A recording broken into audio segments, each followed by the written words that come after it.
Hello, viewer. We're all familiar with the details of the average UFO encounter, strange lights in the sky, or perhaps a seemingly structured vessel displaying flight capabilities beyond known physics. But tucked away in the depths of UFO history is a menagerie of far more bizarre accounts that famed scientist and UFO researcher Allen Hynek termed high strangeness. These rare yet compelling cases involve more than mere extraterrestrial visitations. They feature perplexing elements like outlandish creatures, reality distortions, telepathic communication, strange synchronicities, and paranormal phenomena blending together in disjointed ways. Encounters with unnatural creatures, day trips to other planets, and comical robots. High strangeness presents elements that are so absurd and unlikely that they seem valid. In other words, the stranger the story, the less likely it is that someone would make it up.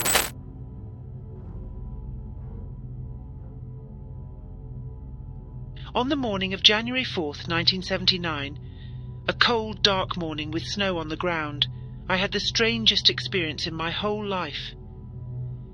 I live in a small council house in Bluestone Walk, Rowley Regis, near Birmingham. We, my husband Cyril and myself, have lived here for 9 years. We have an Alsatian dog, Hobo, who is 2.5 years old.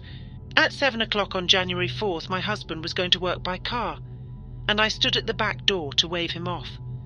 Hobo was by my side. When my husband had gone, I saw a light in the garden and thought, Cyril has left the light on in the carport.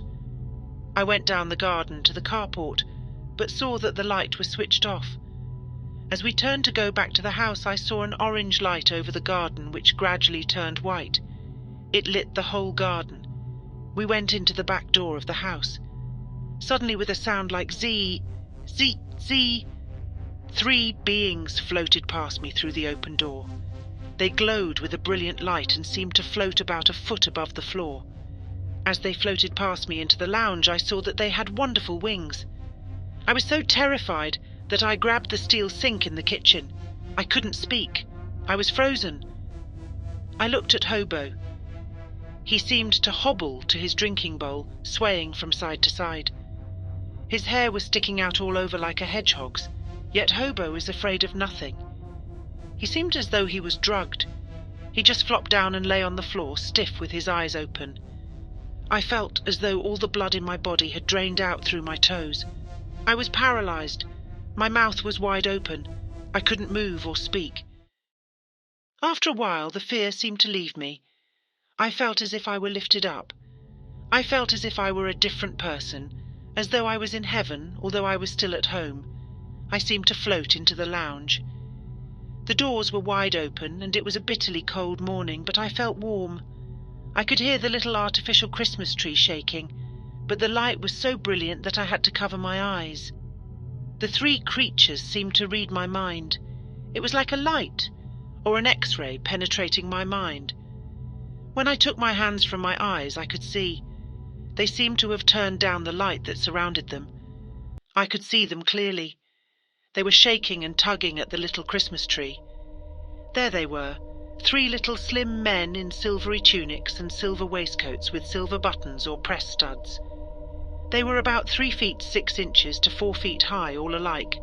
They had transparent fishbowl helmets over their heads which rested on their shoulders. There were no eyebrows or ears to be seen. Their faces were waxy white, corpse-like, and they had black diamond eyes. Their mouths were very thin. Their wings were wonderful, large, oval-shaped and glowing with rainbow colours. Red, violet, gold, blue, green, but more beautiful than our earthly colours. Our colours seem like chemical colours compared to them. They were floating round the lounge, touching everything. The Christmas cards, the clock, the radio, and all the furniture. At last I could speak. I said, 3 of you and 1 of me, what are you going to do? What do you want with me? Each of them put their hands to their chests with their pointed hands and seemed to manipulate the buttons. A beep sound came from each being's chest, and then the voice came from the chest. The mouths never moved. They all spoke together. We shall not harm you. Where have you come from? I asked, and they said, We come from the sky. They started to shake the little Christmas tree again, and the little fairy fell from the top. I still seemed paralyzed. I couldn't move to pick it up. I said, "We put up a tree at Christmas because we believe Jesus was born then." They said, We know all about Jesus. They looked at a picture of the Queen and I said, "You should go to the Queen or go see a real lady." I wondered why they came to me as I'm just a working woman. They said, You are a lady. They sat on the couch and bounced like children. I said, "Be careful of my furniture." And they stopped. When I spoke sharply, they put the light up, so I thought I'd better be friendly with them. They were only small, but they seemed to have power in their bodies that might have harmed me. My eyes still felt sore from the bright light, but I felt happy with them. They looked at me with friendly eyes, I thought. I said, "I can't call you creature, so I shall call you gentleman." I started to say, "Nice to see you, nice." They replied, Nice. They picked up the tapes for the tape recorder and looked at the packets of cigarettes on the sideboard. I asked, "Do you want a drink?" They said water 3 times. I went to the kitchen and fetched 4 glasses of water. I put them on a metal tray. I thought I would bring one for myself as well, to show that it wasn't poisoned, and to drink with them to keep them company. I put the tray down on the table, and each of them picked up a glass when I lifted mine. They seemed about to lift their masks, but when they saw me watching, they put the power light on. I didn't actually see them drink, but when they put the glasses back on the tray, the water was gone. They said, We have been to Australia, New Zealand and America. We come down here to try to talk to people, but they don't seem to be interested. "Shall I tell people on Earth about it?" I asked, and they replied, Yes, They said, we have been here before, and we shall come again. Another thing they said was, Everybody will go to heaven. There are beautiful colours there. Then I went to fetch a plate of mince pies for them. I put 6 on a plate and told them to help themselves. They each lifted a mince pie from the plate as though their hands were magnetic. I saw that they were looking at the cigarettes again. "I'll show you how people smoke these," I said. I struck a match and lit a cigarette. They leapt back as though they were frightened and began to float towards the back door. I stubbed out the cigarette and called out, "Come back, come back." And as they went through the back door, I saw an orange-coloured glowing thing in the back garden. A spaceship. It must have been 8 to 10 feet long and 4 feet high. It had round windows or portholes. It seemed to be covered with a kind of shining plastic. I couldn't see through the portholes. They still held a mince pie each as they went towards the spaceship and entered it. They flashed the lights twice as if to say goodbye. Then they took off over the fence and away across the open ground towards Oldbury. Hobo came to life then and wandered around the garden as though he was looking for them. There was a deep impression on the back garden where the spaceship had settled. I felt warm and happy although it was such a cold morning. I felt good, as though I had been blessed. When I went into the house and looked around, I realized that the clock and the radio had stopped.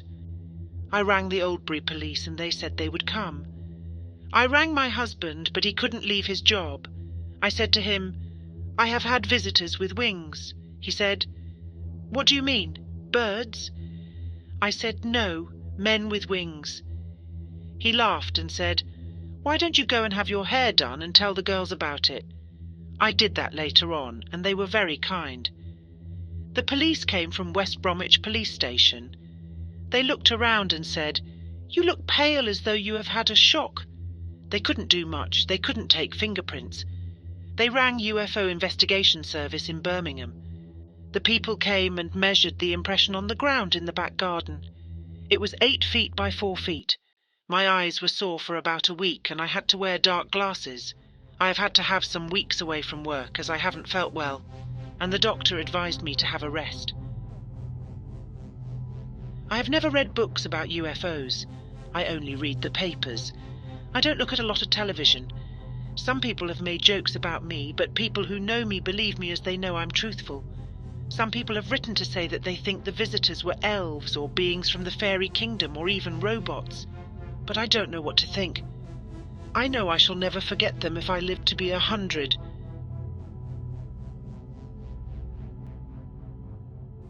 So what can be made of Mrs. Hingley's strange, disturbing case? Did she just suddenly go mad one winter morning in 1979? Quite possibly. However, I'd like you to entertain another possibility, the so-called co-creation theory. Co-creation theory suggests that individuals actively participate in shaping their experiences with the supernatural. It proposes that otherworldly encounters are not solely external phenomena, but rather a collaborative creation between the person's beliefs, expectations, environment, and the other. What I'm suggesting is that Mrs. Hingley ran into something very rare one winter's morning, something she was completely unsuited to comprehend.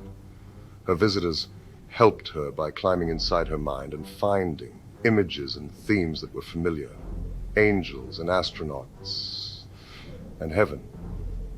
They then mashed it all together to give her some footing for the experience, some way for her mind to make peace with the catastrophic revelation that was casually floating around her lounge. Perhaps akin to the stories of prophets of old, these visitors had a message they wanted to convey. It is conceivable that their intention was not to drive Mrs. Hingley mad, but rather to communicate something profound and significant. However, Mrs. Hingley was not a prophet, and deciphering the exact nature of their message beyond their fondness for Christmas ornaments and mince pies will likely forever remain a mystery. Play us out, Marceline. If you enjoyed our video, please like and subscribe to our channel. If you'd like to see another video in a similar vein, then click above. Thanks very much.